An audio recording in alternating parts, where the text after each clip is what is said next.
So the last time this happened was in the early days of the Greek Republic, which, again, I forget the dates. Is it 6,000 BC or 4,000 BC? I'm looking over here because I'm hoping. This is before Socrates. This is Solon. Solon was the greatest poet in Athens, the greatest poet of the Greek states, city-states. And he'd already been brought to power once for a year. They had a system where in an emergency they brought in a dictator for a year. But it was a year, so it's not like a modern dictator. And he was brought in because in this crisis, it had been established that if you owed a certain amount of money and couldn't pay the interest to the aristocracy, you lost your citizenship as an Athenian. You lost your right to vote. So debt was used as a way of removing freedom of expression and the freedom of the citizen.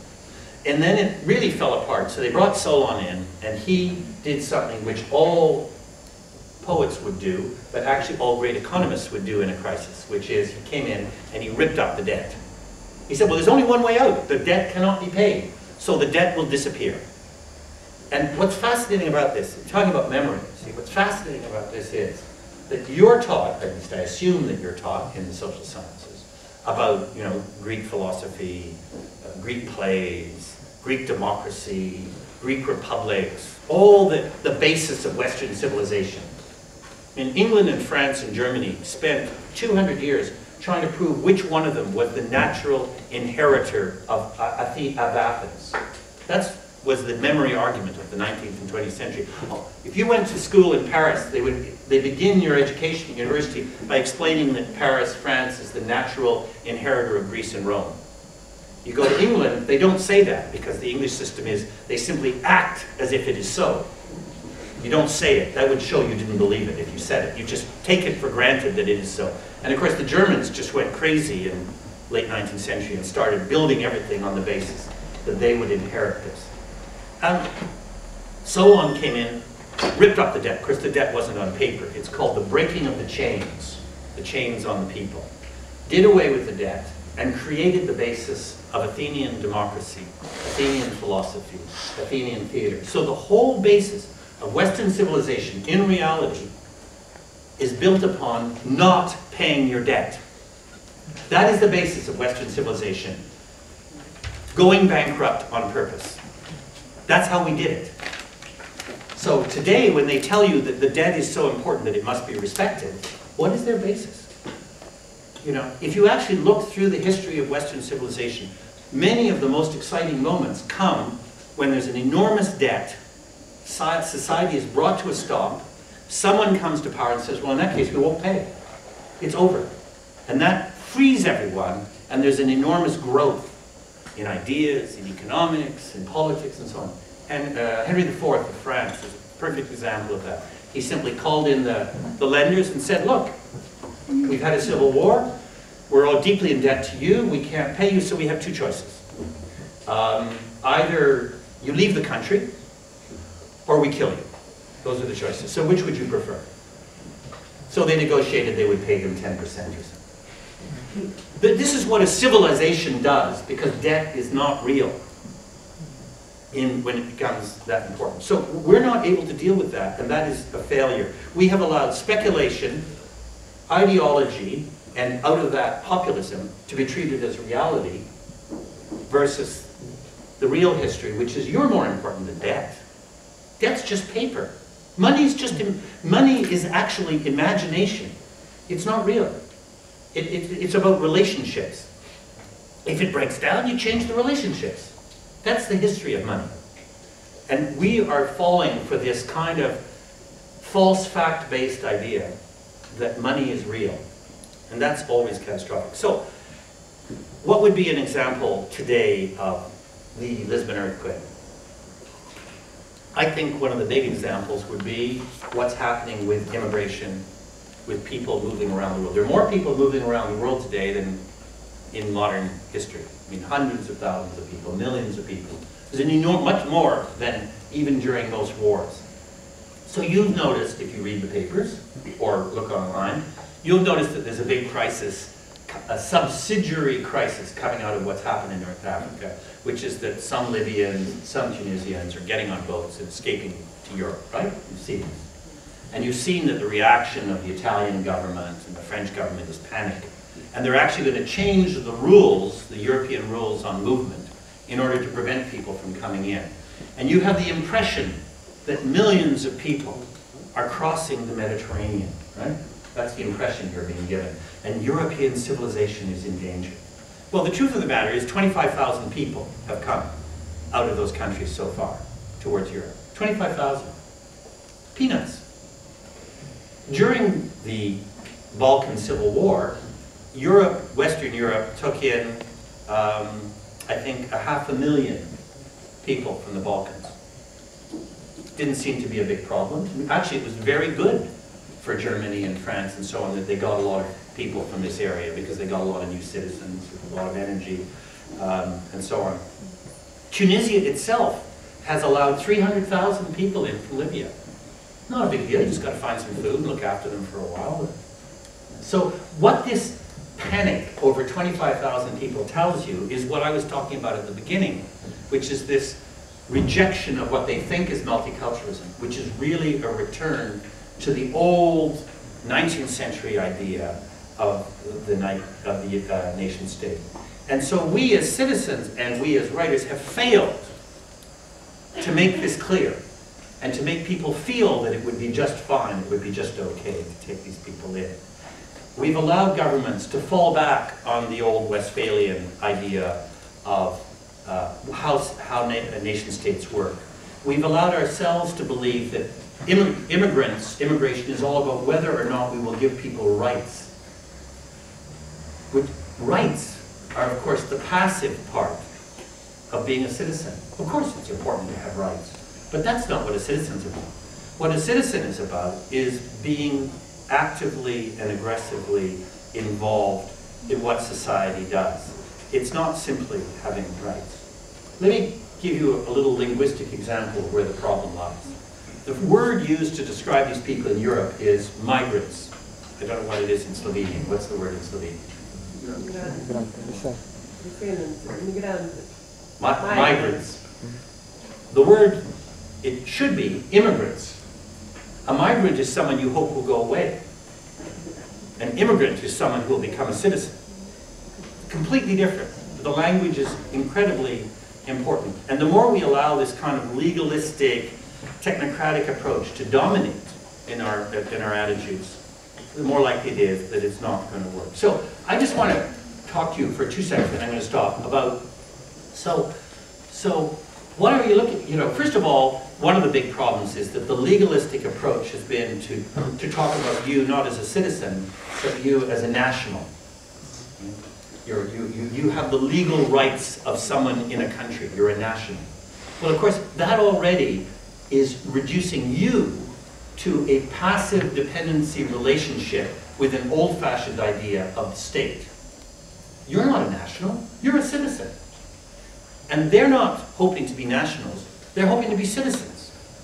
Citizen is the guarantor of the state. A national is the slave of the state. It's a completely different thing. Again, it's a matter of the language. So, what do you look for in a good citizen? If I were Slovenian, what do I expect from you as students? Well, I hope that you're going to be courageous. In the most fundamental sense, courageous means that you're going to think about other people. You're not just going to think about yourself, which is lazy. You're going to work for some sort of inclusion and egalitarianism of citizens who have more troubles than you do. You're going to try to make sure that your society works better.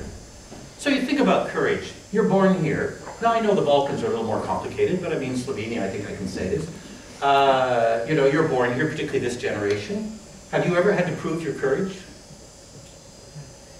On the other hand, if you're somebody getting off a boat from North Africa, you decided you would leave your own country. Forget it, stop being superior. Oh, they're in trouble. They want to come to us because we're not in trouble. That's so paternalistic or maternalistic. I mean, they have made the decision to leave their country. That takes enormous courage. Enormous courage. They've done it in dangerous circumstances. They've brought their children. They're willing to change their lives to completely reimagine their lives. Think of the courage, the emotional courage that that takes. I've never done that. I've never proved my courage in that way. These people bring one of the most fundamental characteristics of an active citizen. And they're tough on top of that. They're willing to lose a good part of what they are. Think of the courage that takes to give up a great deal of what you are inside your internal self. Second thing I look for in a citizen is, are they conscious? Again, you know, I'm born in Canada. You know, I've been there, my family's been there a couple of 100 years. I mean, I could go through every day being unconscious. I'm smart enough, get a good job, get through, do okay. No one will ever say to me, John, are you conscious? Right? Whereas, of course, a good citizen is somebody who understands, imagines what's happening in their society. Lazy citizen just, you know, gets a job, plays golf, brings up a family, retires, I don't know, dies. Life goes on, then it ends. It's not bad, but it's not particularly interesting. And so, a really good citizen is someone who is conscious about what's happening in their society. Again, these immigrants, can you think of people more conscious than that? Those choices they've had to make? Every minute of their day, they're looking around at what's happening to them and what will their role be in their society. The more conscious you are, the harder it is for people to manipulate you. For example, to take private debt and make it your debt.